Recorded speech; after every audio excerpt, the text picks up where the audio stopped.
also first time that we're having her here. I'm very much looking forward to it. Joining the studio with personal trainer Rahel. You can get further details on raheltheamazon.com. I do love the website. Pleasure to have you both here. Thanks for coming in. Yeah, lovely to be here. Thank you. Good to be here. So, of course, I'm going to come to yourself first, if that's okay, Rahel, because it's the first time that we've met, that we've had you here in the show. I love your social media handles. Why the Amazon? Why Rahel the Amazon? It's so great. Let's sum it up. This was a nickname that was originally given to me by a gym friend because of my build and the way I used to dress, like gladiator sandals. I was big on those. And then, so I called them gladiator sandals, and he would always say, like, look at you and your Amazonian sandals. And I said, no.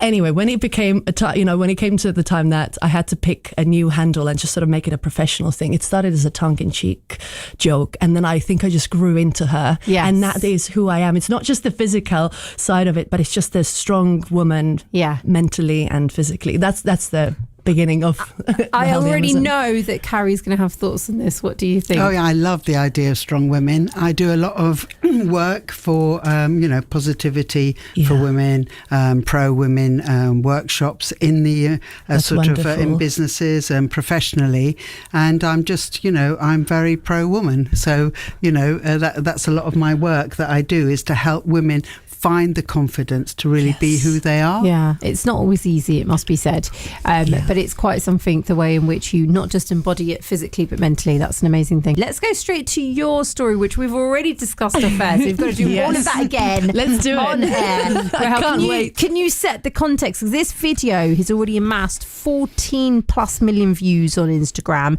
12 million views on TikTok within 6 days, and there's been a lot of uproar. Give us the detail on this. So I have a feeling that most listeners will have seen this video. There's no way that they will have missed it. This is about a PGA pro golfer, a young, lovely woman who gets mansplained as she is practicing her swing change. So she has purposely gone to the practice range to slow down her practice, to improve her training. And this gentleman who says multiple times that he has been playing golf for 20 years, therefore he obviously feels entitled to give advice, he starts mansplaining this poor girl. So Georgia Ball is an angel. If you've seen the video, if you've read the comments under the videos, it is absolutely extraordinary, like the way she held her composure, and how hundreds of thousands of people are saying, I don't know how you did it, and I don't know how she did it. Because when you watch the video, and you can just feel your toes curling inside your shoes and just going, I would have said something. Yes. And I thought it was really, really important to bring it up, because while Georgia got signed by Puma just a week ago as well, so she's rising through the ranks and she's one of the next coming up names. And then there's just a random guy just going, all right, she looks like she needs help. Except that if you look at her practice, you can see that she's hitting one perfect swing, after another. And then what makes the video even, let's use the word funnier, is that she then wants to show that she's good at what she does. So she pauses, looks into the camera. I want to mention this as well. It's as if, the glances that we exchange with besties. Yeah, like, she looks to the camera and you feel that, like, girl, I'm with you, and swings it, and it just goes so perfectly into the distance, into the darkness. And the guy says, see? I helped you. And the mansplaining is just such an issue, because I know us as women, we have experienced it in one form or another, whether it be through work or hobbies. And I am also a calisthenics coach, and you're a life coach, Kerry, and I teach calisthenics classes for women. I've been running that. This will be season 5 now this year in the parks of London in the summer. Lovely. And actually female empowerment has always been at the base of this, is that you belong in these spaces, because calisthenics is mainly a male-led sport as well. You have the right to be here, and you have the right to practice however you wish, because the guys will come along. And they see it as, so the men, I feel bad for the guys as well, because it's almost as if they have this societal pressure that they need to earn their space, and they just come along, just not genuinely not seeing what they're doing wrong, going, I want to help because I know, or I feel that I might know more. And we inherently communicate differently. We like to ask for permission and let people into our space. So there's a lot of sort of miscommunication as well. And I'm absolutely not justifying what happened there, because I just know that we have to learn at some point to say no thank you, or you don't even, just smile. It's none of your business. Exactly. Sorry, does that sound too London of me? Because I think it's a very London of all of us. It's just going. Just look at it and say, well, it's none of your business, mate. Can you jog on? And no thank you from me always. And I smile and I take my earphone out. It's like, sorry, if somebody does try anything nowadays, sorry. And they say, oh, I see you. I'm like, yeah, okay. And I put the earphone back in and I walk away. The faces are priceless, but there's not worth my energy to go into that conversation. Especially the industry you're in, though, I wonder, Rahel, with being, with the world of calisthenics, as you already mentioned, but personal training, being within the gym. Oftentimes we talk just about, how it is sometimes so male-centric that if you are a female going into that environment, it can be a bit intimidating. But then I wonder, for you, have you had a lot of that mansplaining going on when you're doing a particular technique? Just, let's say, personal training, no. Lucky enough to not have experienced it. I think because I've been, what we were saying, 11 years, I've calculated earlier. I've been a personal trainer and... or at least even if there was mansplaining, I guess at the time I was open enough for feedback. But once I became a professional, I knew what I was doing, and it was like, I'll read that's why I like reading sports science research, as you saw me. So it's just because I know it's proven, factual, and I don't need someone or another to come along and say, hey, I did this differently.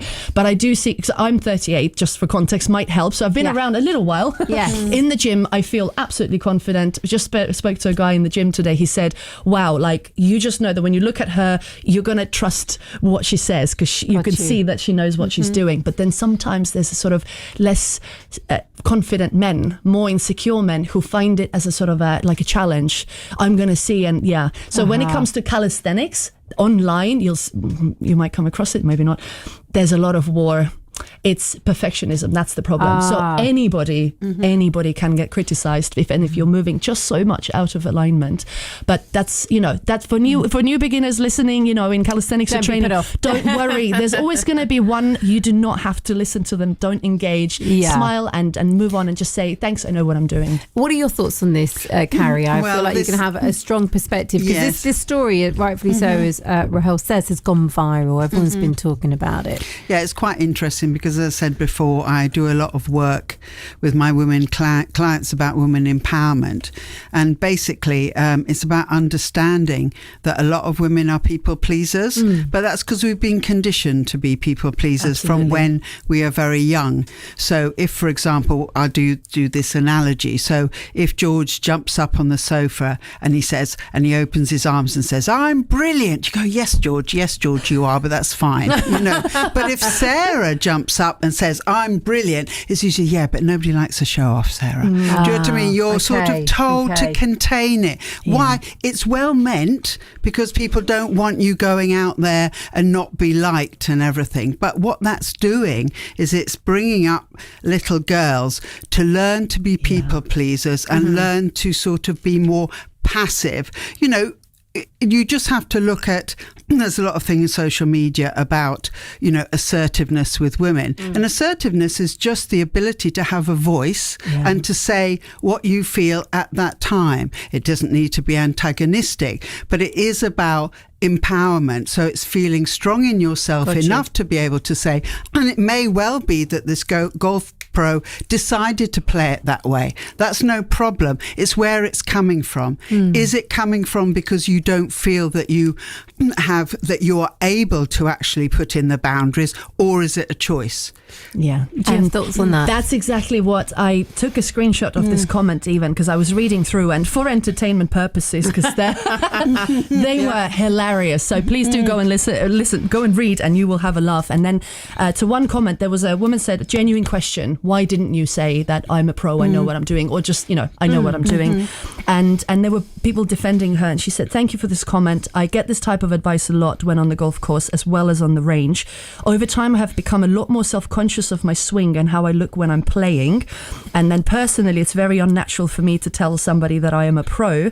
But after lots of lovely comments and feedback, I am now taking on board that it is okay to say no thank you and to cut the conversation by announcing my profession. But in the moment, it felt very difficult and overwhelming. So I know that she will feel that empowerment. You know, she's been on this morning, and Desmond apologized. Is that his name, isn't it? Yeah. He apologized for like all men, and there were men in the comments apologizing for all men. But how do we know that they at one point or another haven't done something? But it's also it's important, isn't it? Because it can go both ways. It's not to say, and I'll be honest. I'm just thinking. I don't know if it necessarily works in this context, but it's something that's popped to mind.